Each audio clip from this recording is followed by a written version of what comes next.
Assalamualaikum, balik lagi di rekap alur cerita film bareng Mamang di sini.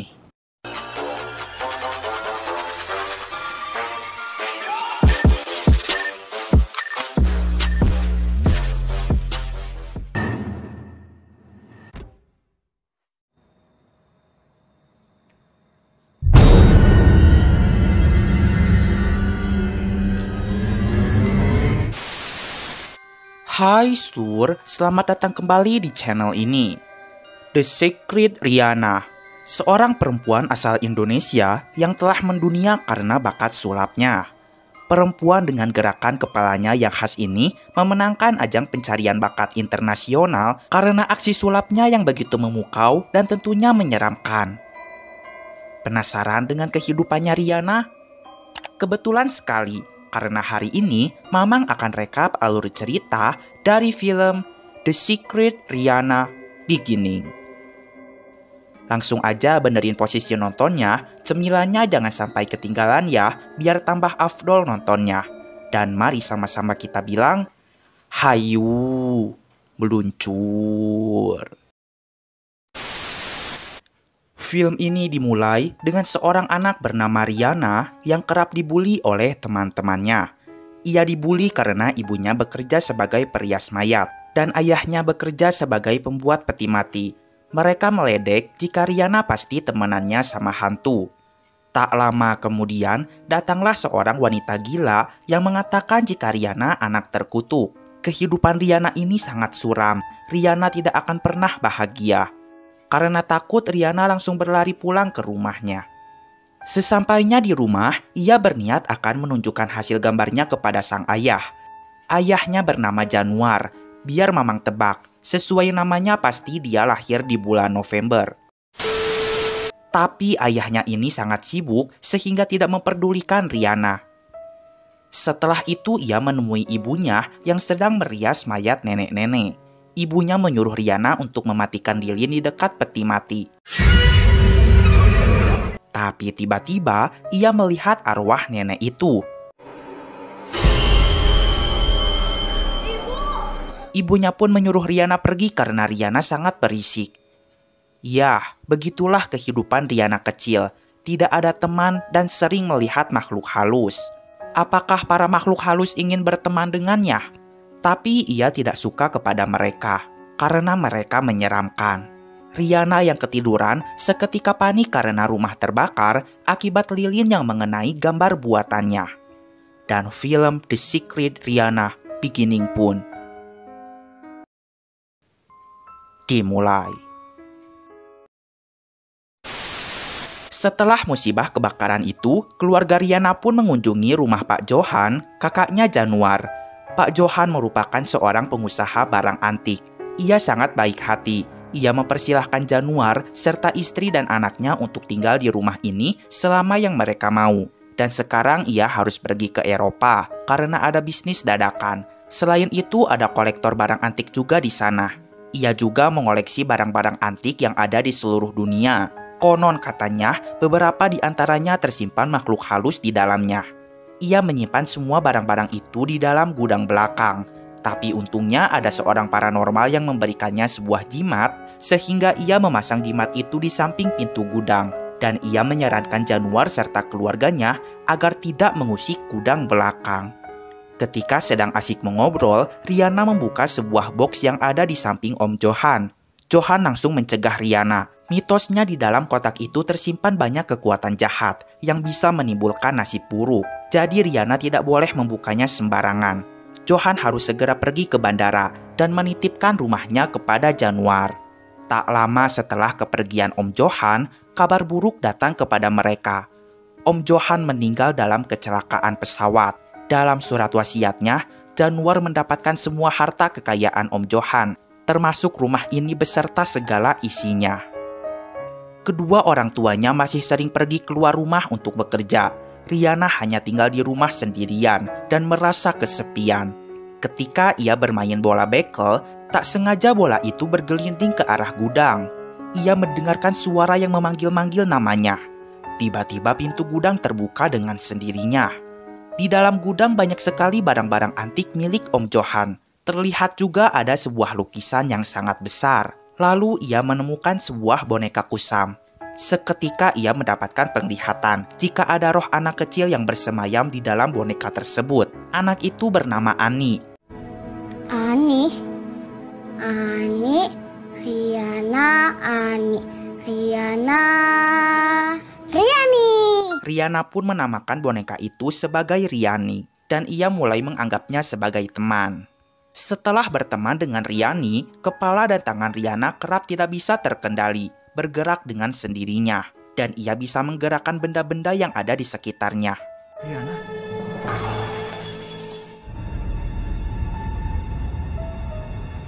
Singkat cerita, kini Riana sudah tumbuh remaja. Tiba-tiba seorang perempuan datang ke rumah. Ia bernama Clara. Ternyata ia adalah guru BP di SMU-nya Riana. Tujuan ia datang kemari karena Riana sudah bolos sekolah selama 2 minggu. Teman-temannya menganggap Riana sakit, jadi ia memutuskan untuk mengeceknya sendiri. Riana menjadi sangat pemurung. Ia ditanya oleh Bu Clara, tapi tidak menjawabnya. Bu Clara pun menyimpulkan jika Riana mengalami kesulitan dalam berkomunikasi. Maka dari itu Bu Clara akan berkomunikasi lewat tulisan. Tapi Riana malah menyuruh Bu Clara pergi. Riana bilang kalau itu bukan tulisannya, tapi Rianilah yang ingin Ibu Clara pergi. Bu Clara memutuskan untuk berkomunikasi dengan cara yang lain. Riana tidak perlu berbicara, tetapi cukup anggukan kepala jika ia paham. Setelah berkomunikasi, Bu Clara mengetahui jika Riana takut, murung, dan kesulitan untuk tidur. Setelah itu ia memberikan hadiah berupa cermin. Ia mengatakan jika Riana tidak perlu cemas dan takut, karena ada orang di balik cermin itu yang selalu bisa ia andalkan. Dan orang itu adalah diri kita sendiri. Berdasarkan hasil penelitian, Clara menyimpulkan jika dari sisi medis, Riana mengidap sindrom Tourette, yaitu pergerakan otot yang tidak diinginkan oleh wajah, tangan, dan leher. Sedangkan dari sisi psikologis, Riana perlu penanganan lebih lanjut. Dan yang terakhir, Riana mempunyai kecenderungan indigo. Januar bertanya, lalu sekarang harus bagaimana? Clara menjelaskan jika ia pernah menjadi relawan di klinik tempat rehabilitas bagi para remaja yang memiliki gejala yang sama seperti Riana. Mungkin Riana bisa melakukan rehabilitas di sana. Lalu ia memberikan kartu namanya. Malam harinya, di meja makan, kedua orang tuanya memutuskan untuk mendaftarkan Riana ke klinik rehabilitas. Dan di sana para pasien dilarang membawa barang pribadi. Jadi Riana harus meninggalkan Riani.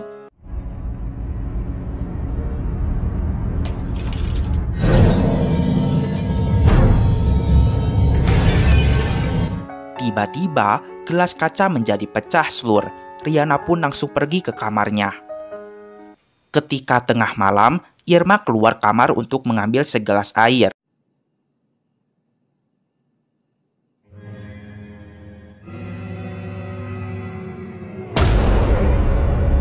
Di dapur ia melihat ada boneka Riani. Irma langsung membuang boneka Riani. Karena semenjak kedatangan Riani, Riana menjadi aneh. Saat akan kembali ke kamar, tiba-tiba lampu mati. Dan ia dikejutkan dengan boneka Riani yang duduk di tangga. Januar yang melihat istrinya jatuh dari tangga segera bergegas menuju rumah sakit, sedangkan Riana hanya melihatnya saja. Ketika OTW rumah sakit, Januar melihat ada sosok anak kecil, sehingga mereka mengalami kecelakaan mobil. Sudah jatuh dari tangga, kecelakaan mobil pula.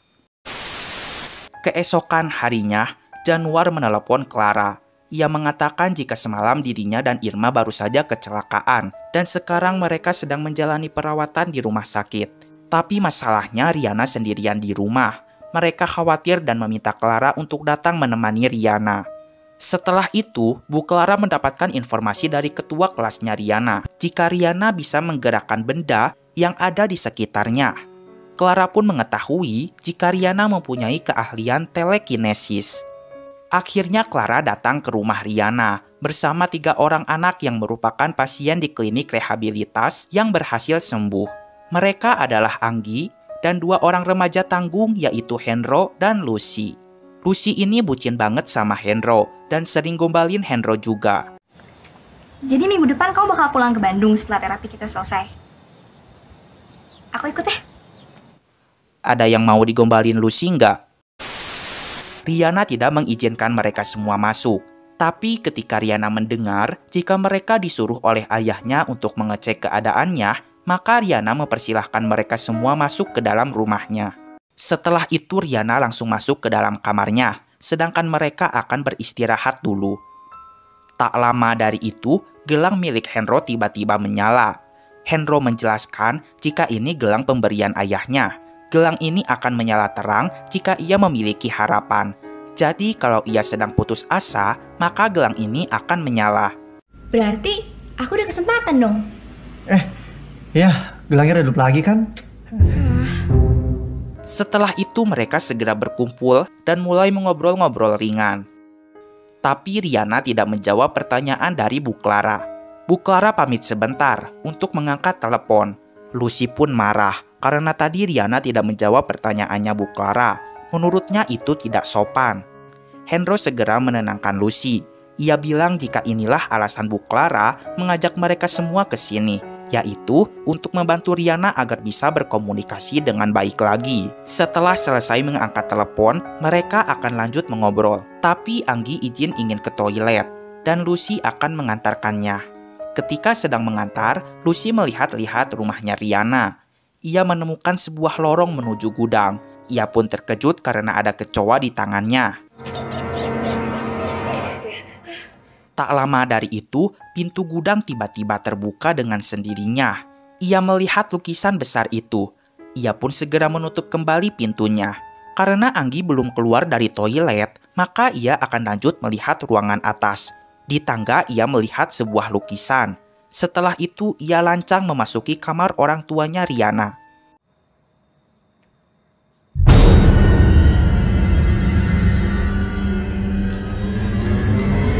Tanpa Lucy sadari, ada hantu yang merayap-rayap di dinding sedang memperhatikannya. Anggi yang baru keluar dari toilet segera mencari Lucy yang entah kemana. Ia melihat sebuah lorong menuju gudang. Tiba-tiba lorong itu menjadi gelap dan terdengar suara kecerekan seraya dengan munculnya seorang hantu pria bergigi tajam dengan gaya pakaian seperti orang Eropa. Anggi segera memotret hantu itu menggunakan kamera polaroidnya, dan ternyata jepretan foto adalah kelemahan dari hantu tersebut. Di samping itu, Lucy yang sedang menuruni anak tangga merasa kebingungan karena di lukisan tadi tiba-tiba ada seorang wanita bergaun hitam. Setelah dilihat kembali, tiba-tiba gambar wanita itu semakin membesar. Pas dilihat lagi, wanita itu malah menghilang. Lucy terkejut karena wanita itu ada di hadapannya. Setelah kejadian mengerikan itu, Lucy segera berkumpul kembali dan melihat Anggi sudah ada di sana. Ternyata seluruh mereka semua adalah anak indigo. Clara mengatakan sebagai anak indigo, mereka harus pintar-pintar mengolah perasaan dan pikiran agar bisa diterima oleh masyarakat. Tanpa bimbingan yang tepat, biasanya anak seperti mereka akan masuk ke dalam jurang depresi. Rasa putus asa yang berkepanjangan akan berdampak buruk bagi jiwa dan raganya. Januar menelepon Clara kembali. Clara mengatakan jika ia sudah ada di rumah dan sedang berusaha melatih kemampuan sosialnya Riana. Januar berterima kasih dan memperingati mereka semua agar menjauhi area sekitar gudang belakang karena di sana banyak barang-barang antik yang berbahaya. Lalu ketika akan membahas boneka Riani, telepon seketika terputus. Clara langsung menemui Riana dan meminta penjelasan tentang boneka Riani karena banyak yang mengatakan jika boneka itu terkutuk. Riana menyuruh Clara pergi dan terus menuliskan nama-nama di dinding kamarnya. Clara bertanya, itu nama-nama siapa? Riana menjawab jika ini adalah nama para arwah jahat yang ada di sekitar rumah ini, tapi bukan Riani. Setelah itu Clara akan menghipnotis Riana menggunakan pendulum. Setelah Riana tidak sadarkan diri, ia segera mengambil boneka Riani. Ia membawa boneka Riani ke sebuah ruangan. Ternyata ia masuk ke ruangan kerjanya Om Johan. Ia mencoba berinteraksi dengan Riani. Ia bilang kalau memang benar Riani ada di dalam boneka ini, tolong berikan ia petunjuk. Dan seketika sebuah buku terjatuh. Clara mengatakan jika Riana adalah anak manusia, Sudah seharusnya ia berteman dengan manusia juga, agar bisa berkomunikasi dengan normal. Di sisi lain, Riana bermimpi jika ia melihat Ani sedang menangis. Tak lama kemudian, terdengar suara kecerikan, pertanda hantu lelaki itu datang.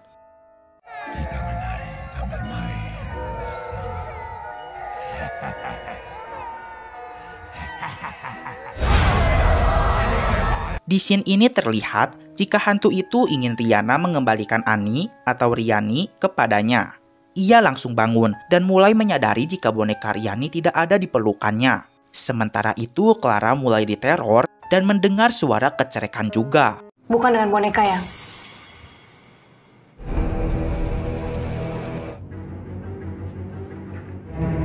Kamu boneka berhantu.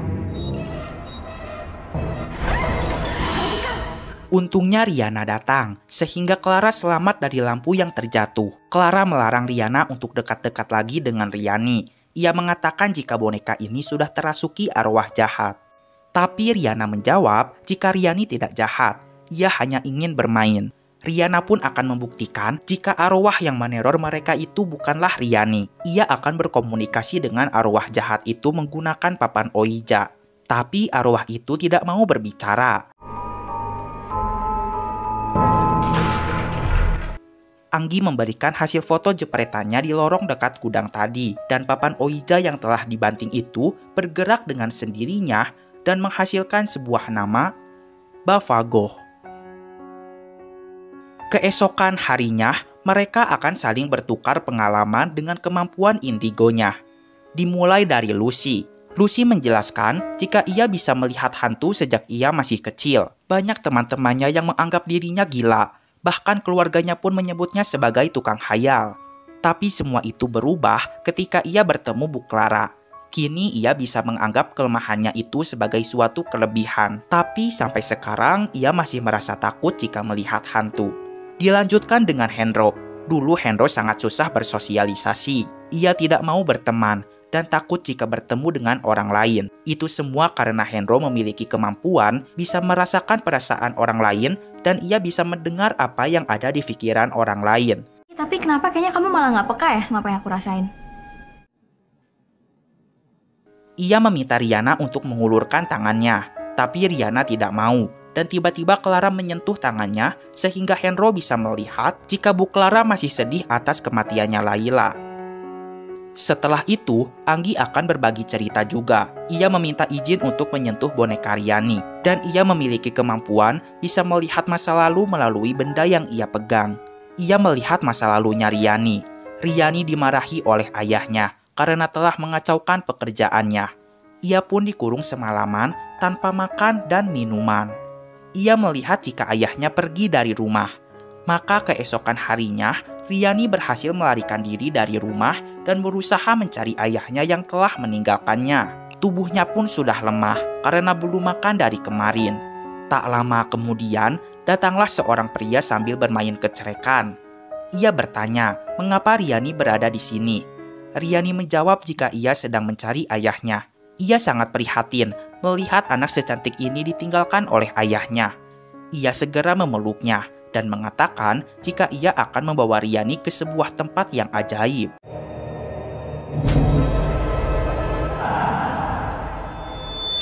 Cukup. Sesi hari ini kita sudah selesai. Besok kita lanjutkan ya.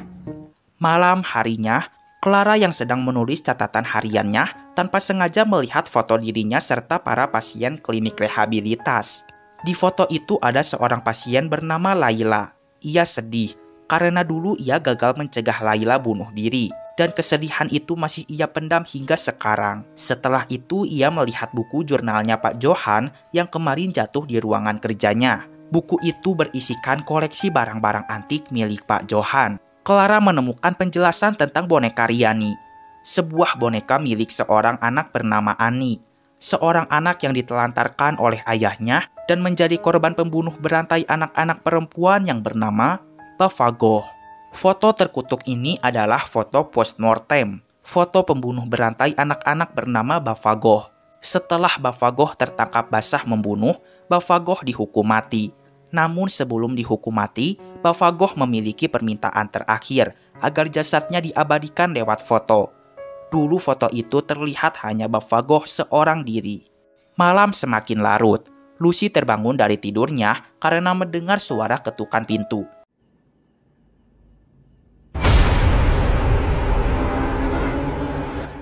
Ia dikejutkan dengan hantu noni Belanda tanpa kepala.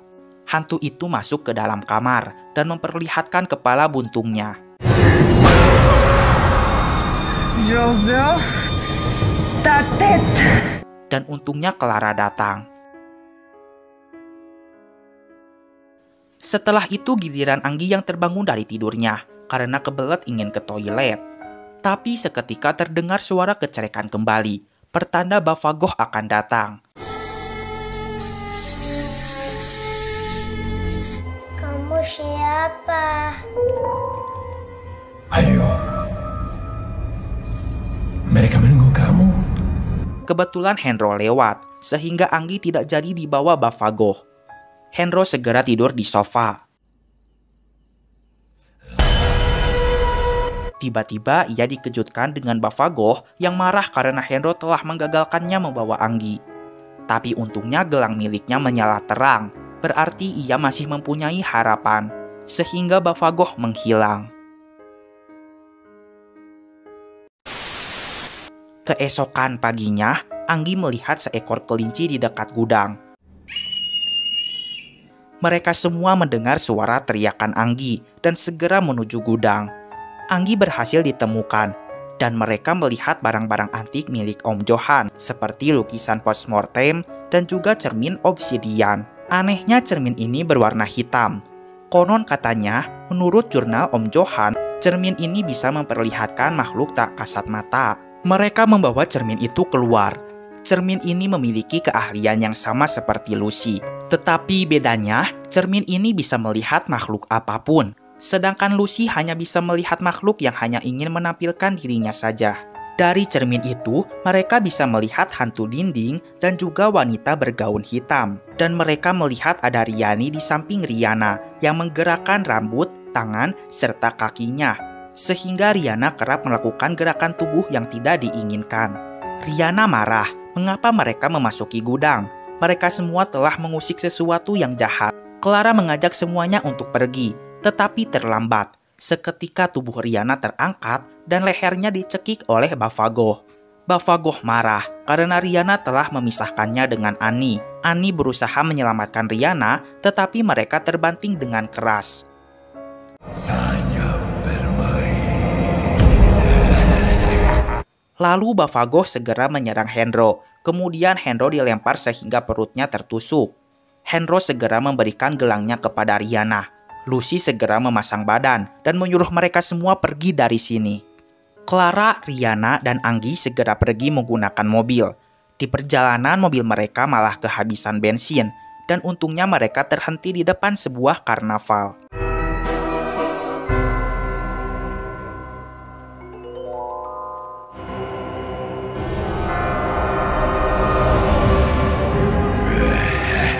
Mereka segera mencari bantuan. Akhirnya ada seorang petugas yang belum pulang. Namun petugas tersebut tidak bisa membantu mereka. Dan tiba-tiba saja si petugas tewas karena kapak si badut psikopat gila. Mereka segera berlari dan bersembunyi di wahana permainan korsel. Tiba-tiba korsel menyala dan mereka memutuskan untuk kabur. Ketika berlari, seketika Anggi menghilang dan berubah menjadi badut. Clara mendengarkan suara Layla di dalam tenda. Clara melihat jika Layla akan gantung diri. Layla yang merupakan seorang indigo mempunyai kelebihan bisa melihat masa depan. Tapi semua orang tidak percaya, bahkan menganggapnya gila. Maka dari itu ia memutuskan untuk bunuh diri. Clara mengatakan jika ia percaya. Tapi Layla bilang kalau di masa depan ia akan mati juga, sehingga ia tetap bunuh diri.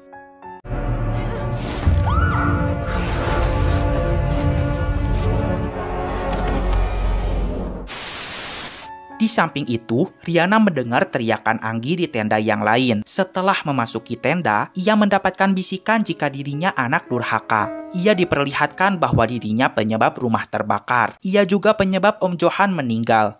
Lalu ia penyebab ibunya terjatuh dari tangga. Kemudian ia penyebab kedua orang tuanya kecelakaan. Kamu anak durhaka. Anak durhaka. Setelah itu ia melihat orang-orang yang ia kenal berubah jadi boneka. Mungkin mereka semua harus berubah menjadi boneka agar bisa Riana cintai. Kamu hanya mencintai boneka kan? Boneka. Lalu Riana melihat ada cermin di sekelilingnya. Di dalam cermin itu terdapat orang-orang yang ia kenal. Seketika mereka semua ketakutan karena Bavagoh datang. Di sisi lain, Anggi sadar jika ia berlari bersama para badut dan ia menemukan Bu Clara sedang pingsan. Sementara itu, Riana dikepung oleh makhluk-makhluk yang menyerupai dirinya dan mengincar boneka Riani.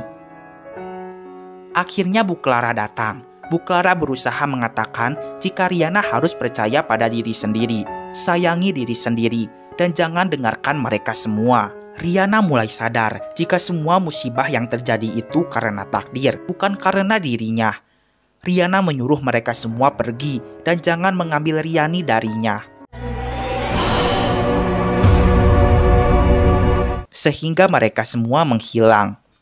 Riana segera terbang dan menghancurkan semua cerminnya. Tak lama kemudian, datanglah Bavagoh yang langsung mencekik Riana. Tiba-tiba gelang menyala terang, pertanda masih ada harapan. Ternyata di rumah, Henro berusaha menghancurkan lukisan postmortem. Ia berhasil menghancurkan lukisan itu sehingga Bavagoh pun terbakar dan musnah. Henro tewas dan seketika tenda karnaval terbakar. Riana dan Riani pun terpisah karena kobaran api dan mereka segera pergi dari karnaval itu. Boneka Riani terpajang di sebuah toko barang antik dan ada seorang perempuan yang akan membelinya. Siapakah perempuan itu? Silahkan tebak dan tulis jawabannya di kolom komentar di bawah ini. Dan film pun selesai. Nah, itu dia seluruh alur cerita dari film ini. Akhirnya dari film ini Mamang bisa tahu kenapa kepala Riana gerak-gerak terus. Apakah benar Riani yang menggerakkannya? Entahlah, hanya Riana dan Tuhan yang tahu. Oke lah, segitu dulu aja video kali ini. Mamang pamit dulu. Keep enjoy and see you.